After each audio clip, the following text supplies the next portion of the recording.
Assalamualaikum. This is your host Nazia Jahan and you are watching NRBC TV. Welcome to Hello New York. আমাদের আজকের এপিসোডে অনেক গুণী একজন কণ্ঠশিল্পী রয়েছেন যার সাথে আজকে আমরা কথা বলবো অ্যাজ অলওয়েজ এন্ড তার সাথে অফকোর্স আপনারা শুনবেন তার সুরেলি কণ্ঠের গান।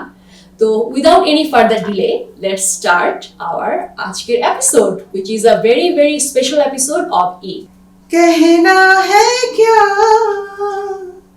ये नैन एक अनजान से जो मिले चलने लगी मोहब्बत क्या जैसे ये सिलसिले अरमान ये ऐसे दिल में खिले जिनको कभी मैं ना जानूं वो हमसे कभी ना मिले कैसे मिले दिल ना जानूं अब क्या करे क्या नाम ले कैसे उन्हें मैं पुकारूं कहना है क्या ये नैन एक अनजान से जो मिले चलने लगी मोहब्बत क्या जैसे ये सिलसिले Thank you so much. Thank you so much. Such a treat. Thank you. না হিন্দি গানও আমার খুব ভালো লাগে গানের তো কোনো আর ব্যারিয়ার নেই কোনো ধর্ম নেই কোনো জাতি নেই কোনো বর্ডার নেই so if it's in like আমার মনে হয় যে আপনি সুরে গান করেন আপনি মন থেকে গান করেন it's acceptable in every stage Absolutely. So বাবার সেই যখন জানতে পারলেন যে আপনি গান করেন তারপর থেকে বাবার কাছ থেকে কতটুকু সহযোগিতা বা উৎসাহ পেলেন বা সাপোর্ট পেলেন সিঙ্গিং ক্যারিয়ারে?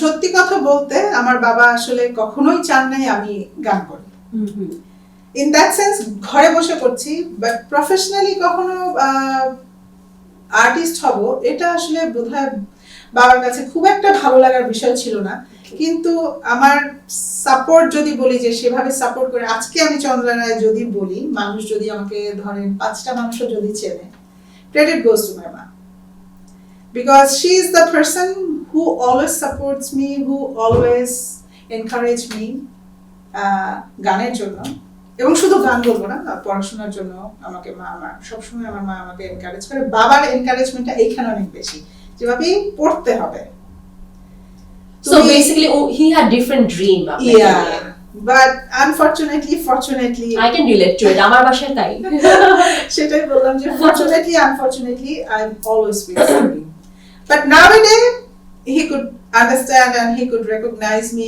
as a performer এখন বাবা অনেকটাই আমার সাথে এই ব্যাপারে সাবলীল কারণ আমি অনেকটা পথ স্ট্রাগল করে আজকে মোটামুটি একটা মানুষ আমাকে মোটামুটি বলবো মানুষ আমাকে অনেক বেশি জনপ্রিয়তা আমাকে ভালোবাসে আমি নেক্সট প্রশ্ন ওটাতেই যাচ্ছি যে নিউ ইয়র্কে যে এত শো করেন নিউ ইয়র্কের বাইরেও যে এত শো করেন সেই অভিজ্ঞতা বা অনুভূতি আমাদের সাথে শেয়ার করবেন যে কেমন লাগে আমাদের দেশের বাইরে এই শোগুলো করতে বা কিরকম ফিডব্যাক পান?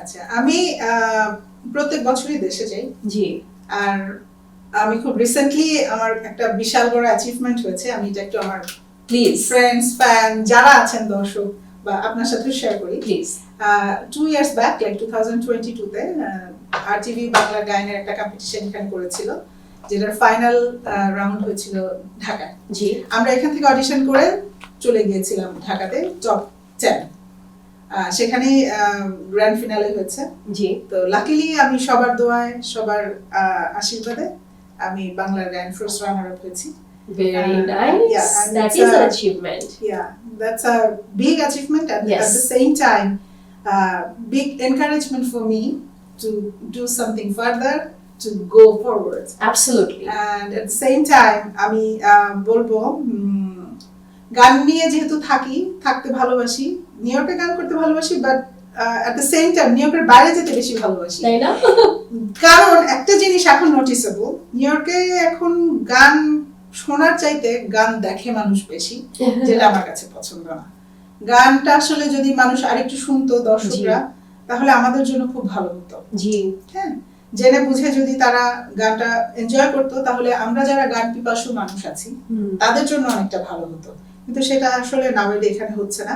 কিন্তু আমি যখন নিউ ইয়র্কের বাইরে যাই, আমি দেখি মানুষ বসে গান শোনে, এবং গানের মূল্যায়ন, গানের যে একটা, কারণ আমার মনে হয় গান ব্যাপারটা এমন, যেমন বাবা দেখেন, আমার বাবার কথাতে আবার ফিরে যাচ্ছি, স্বাধীন বাংলা বেতার কেন্দ্র 1971-এ এমন গান হয়েছে যেটাতে মুক্তিযোদ্ধারা ইন্সপায়ার্ড হয়ে দেশের জন্য আরো ঝাঁপিয়ে পড়েছে, দেশকে স্বাধীন করার জন্য।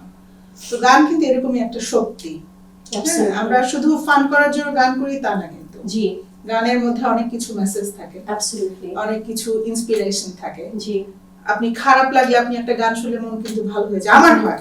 আমি জানি না দর্শকরা আমার সাথে বা Nazia definitely you could support me, যে এটা আসলে অনেক বড় একটা শক্তি। ভালো লাগার সময় গান লাগে, খারাপ লাগার সময় অ্যাবসলিউটলি 100%।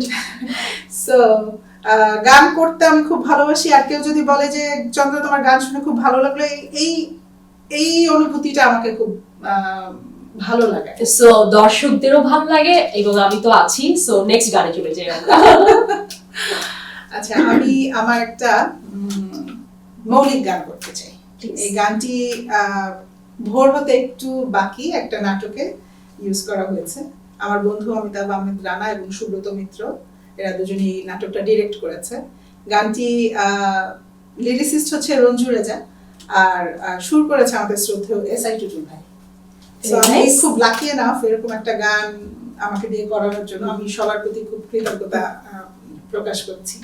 শুনি তাহলে। আমার খেয়াল গুলো সব থাকছে তোমার ঘরে, তুমি ওই মন বাড়ালেও যাচ্ছি ক্রমে সরে, তুমি ছাড়ালে তোকে এই হৃদয়ের মাঝে আমার ছেঁড়া সব থামছে তোমার কাছে।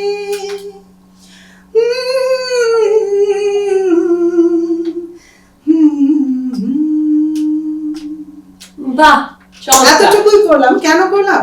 আমি চাই দর্শকরা ইউটিউবে যে এই গানটা পুরোটা শুনুক।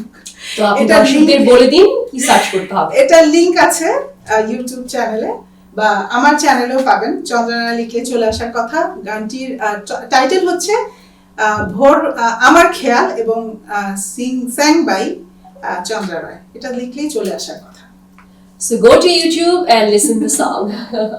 তাহলে এবার আপনি আপনার ভবিষ্যতে যদি কোনো প্ল্যান থাকে মিউজিক নিয়ে, বা আপনার সিঙ্গিং বা মিউজিক ক্যারিয়ার নিয়ে, সেটা আমাদের দর্শকদের সাথে শেয়ার করুন প্লিজ। নাওয়েডে আমি একটু ডিফারেন্টলি মিউজিক করার চেষ্টা করছি, আমি বলবো।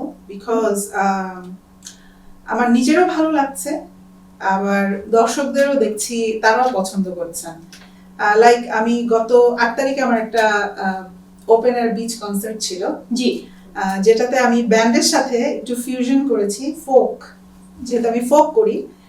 তো ফোক নিয়ে আমি একটু ফিউশন করে গান করলাম, এবং আমি দেখলাম এটার অ্যাকসেপ্টেন্স অনেক বেশি, অনেক ভালো। তো আমি এখন একটু এভাবেই করে যেতে চাচ্ছি, কারণ আমার নিজের প্রেফারেন্সটা আমি একটু বেশি প্রায়োরিটি দেই। Sorry for of course you should. তো আমি দেখছি আমার নিজের গাইতে ভালো লাগছে। আমার কিন্তু একটা অভ্যাস, যে আমি যদি দেখি যে আমার গাইতে ভালো লাগছে না, এটা যাই হোক আমি গাই না, ভালো লাগে না। I think it works in every sector of life. যখন আমরা নিজে কোনো কিছু এনজয় করে করি বা বলি, সেটা পৌঁছে যায় সামনে। সো এখন এভাবে একটু চলি, দেখি কিভাবে আরো রেসপন্ড পাই কিনা, দর্শকদের আরো ভালো লাগে কিনা। কারণ দর্শকদের ভালো লাগাই হচ্ছে আমার নিজের ভালো লাগার মতো একটা ব্যাপার। অ্যাবসলিউটলি। সো যেহেতু এটা একটা ঈদ স্পেশাল শো, সো ঈদের কি কোনো মেমোরি আছে যে কখনো কোনো বন্ধুর সাথে বা পাড়ায় কোনো মেমোরি এরকম? অনেক অনেক। কারণ বলছি, অনেকটা বললাম এই কারণে যে আমি তো ওল্ড ঢাকার মানুষ, আমি ওল্ড ঢাকায় বড় হয়েছি। আর আমার যতটুকু মনে হয় ওল্ড ঢাকার সাথে নিউ ঢাকার লাইফস্টাইলের অনেক পার্থক্য আছে In আচ্ছা। that sense, কারণ আপনিও হয়তো বলতে পারবেন আমি নিউ ঢাকাতেও থেকেছি আমি ওল্ড ঢাকাতেও থেকেছি আচ্ছা। বাট মোস্টলি আমার childhood memory is from old Dhaka আচ্ছা আর আমার best friend I am so lucky to have her in my life আমরা এখনো বন্ধু আমরা এখনো একসাথে আছি আমি ঢাকায় গেলে এখনো তার বাড়িতে উঠি আচ্ছা and she is so supportive for me every মানে each and every sector আমি যদি কোনো অন্যায় করে এসে ওকে বলি যে আমি না এটা করছি বুঝছিস ও বলবে ঠিকই করছিস কিন্তু হয়তো ঠিক হয় না। তো যাই হোক ওর সাথে আমার ঈদের অনেক সুন্দর সুন্দর মেমোরি আছে ও যেহেতু আমার বেস্ট ফ্রেন্ড ছিল এবং এখনো আছে তো শুধু ঈদ না আমি বলবো আমার পূজার সময় একই ব্যাপার ঘটতো যেমন আমরা একই টাইপের কাপড় পরতাম একই রকম কাপড় লাগবে আমাদের ঈদেও এবং এট দ্য সেম টাইম পূজার সময় আমি 27 রোজা ওর সাথে রোজা রাখতাম ওর বাড়িতে আমার বাধা ইফতারি থাকতো ইভেন তো আন্টি আমার জন্য প্লেট আলাদা করে রাখতেন যে এটা চমচার প্লেট ও যত দেরি করে আসুক এটা এসে খাবে so and at the same time আরেকটা মেমোরি হচ্ছে ঈদি পাওয়া Oh, the best one. Best one. আমি মানে সকাল হওয়ার সাথে সাথে আমাকে কল দিত তুই আসিস না কেন তোর জন্য আমি নিচে নামতে পারছি না নিচে যে ঈদি কালেক্ট করতে হবে কারণ ওরা উপরে থাকতো নিচে মামার ফ্যামিলি ছিল আরো ফ্যামিলি ছিল আন্টিরা ছিল so we were just eagerly go early morning to collect all our idis so এটা আমার খুব মজার একটা ব্যাপার ছিল সবারই চাইল্ডহুডের মোস্ট এক্সাইটিং নতুন নোট পাইতে হবে নতুন নোট এটা আমি এখানে আর বাবা সবসময় নিয়ে আসতেন তাই না নোট স্পেশালি ঈদের জন্য সো আমার এই জিনিসগুলো আমি এখানে মিস করি এখানে ঈদের জন্য নোট পাওয়া যায় না কেউ দেয় না আমরা চেষ্টা করি নিজ নেফিউ ওদেরকে দিতে বাট আই আন্ডারস্ট্যান্ড বাংলাদেশের মতো সেম এখানে ব্যাপারগুলো না বাট আমাদের চেষ্টা করা উচিত কালচারটাকে ধরে রাখা ফ্রেন্ডসদের সাথে ঘুরি টুরি ঈদে পাওয়া হয় না আপনাকে বুঝছি আমার নেক্সট ডে ঈদে দিতে হবে ও প্লিজ তাহলে আমরা আরেকটা গান শুনি যেহেতু আমাদের সময় একটু মানে চাইলেও আমার ইচ্ছে করছে আর অনেকক্ষণ গল্প করে গান শুনি বাট যেহেতু একটা লিমিটেশন আছে আমরা আরেকটা গান শুনি তারপরে আমাদের বাড়ি যেতে হবে যেহেতু বললাম যে শ্রদ্ধা সামিয়া চৌধুরী আমার খুব ফেভারিট একজন পারফর্মার আর্টিস্ট এবং মানুষ ওনার একটা গান করি ওনার মতো তো হবে না আমি আমার মতো করব বাট আমার খুব পছন্দের একটা গান ওনার গাওয়া এই জাদুটা যদি সত্যি হয়ে যেত এই জাদুটা যদি সত্যি হয়ে যেত তাহলে আমি তা শিখে নিতাম প্রথমে আমি তাকে জাদু করতাম প্রথমে আমি তাকে জাদু করতাম এই জাদুটা যদি সত্যি হয়ে যেত তাহলে আমি তা শিখে নিতাম প্রথমে আমি তাকে জাদু করতাম প্রথমে আমি তাকে জাদু করতাম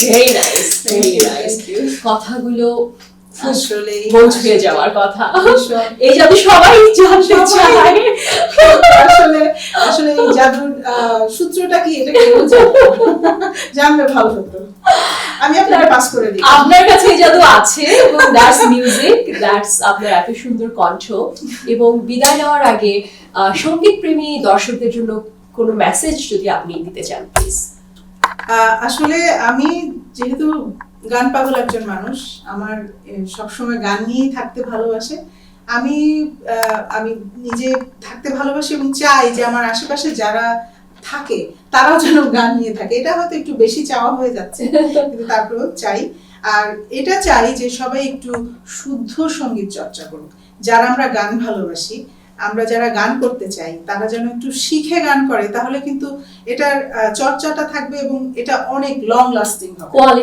কোয়ালিটিটাও থাকবে এবং এট দ্য সেম টাইম শুনতেও ভালো লাগবে মানুষ ভালোবাসবে আমার কাছে মনে হয় পৃথিবীতে মানুষের ভালোবাসার উপরে আর কোনো অ্যাওয়ার্ড রিওয়ার্ড হয় না। অ্যাবসলিউটলি। হ্যাঁ, আমাকে যদি কেউ আমার গান শুনে কেউ যদি বলে, আমি যেমন এই কথাটা শুনলে কেঁদে দেই অনেক সময়, চন্দ্রা কি শোনালা ভাই, আজকে দিনটাই ভালো হয়ে গেল, আজকে আমার মনটাই খারাপ ছিল, মনটা ভালো হয়ে গেল, এই কথাগুলি যখন শুনি তখন মনে হয় আমাকে কিসের কে অ্যাওয়ার্ড দিবে, রিওয়ার্ড দিবে, আই ডোন্ট ওয়ান্ট এনিথিং। এটা আমার জন্য অনেক বড় একটা অ্যাওয়ার্ড রিওয়ার্ড। আর এটা নিয়ে আমি চলতে চাই, এটা আমার জীবনের পাথর হয়ে থাক, গানটা আমার সাথে থাক আমি যতদিন বেঁচে থাকবো। থ্যাংক ইউ সো মাচ আমাদের স্টুডিওতে এসে আমাদের সময় দিলেন, আমাদের এই ঈদের আনন্দ আমাদের সাথে শেয়ার করলেন। বাট আপনাকে যেতে দেওয়ার আগে আমি দর্শকদের বিদায় দিচ্ছি, বাট দর্শকদেরকে বিদায় দেওয়ার পরে আমরা আপনার গান শুনতে শুনতে বাড়িতে যাব। সো আপনি ওই গানটা চিন্তা করে রাখেন কোন গানটা শুনতে শুনতে আমরা বাড়ি যাব। ততক্ষণে বন্ধু আজকের মতো আমরা এখানে বিদায় নিচ্ছি। এর পরের এপিসোডে আসবো অন্য কোনো গেস্ট নিয়ে। ভালো থাকুন। Eid Mubarak once again. Nazia Jahan signing off. Keep watching NRBC TV. আমি অপার হয়ে বসে আছি,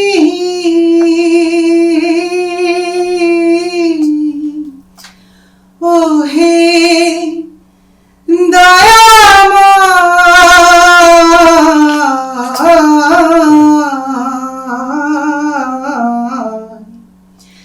পারে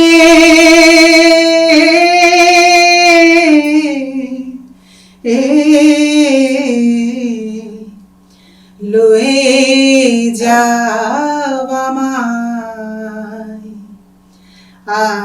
আমি একা রইলাম ঘাটে, ভানুষে বসি লো পাটে, আমি তোমা বিনে ঘোর সংকটে, তোমা বিনে ঘোর সংকটে না দে উপায়,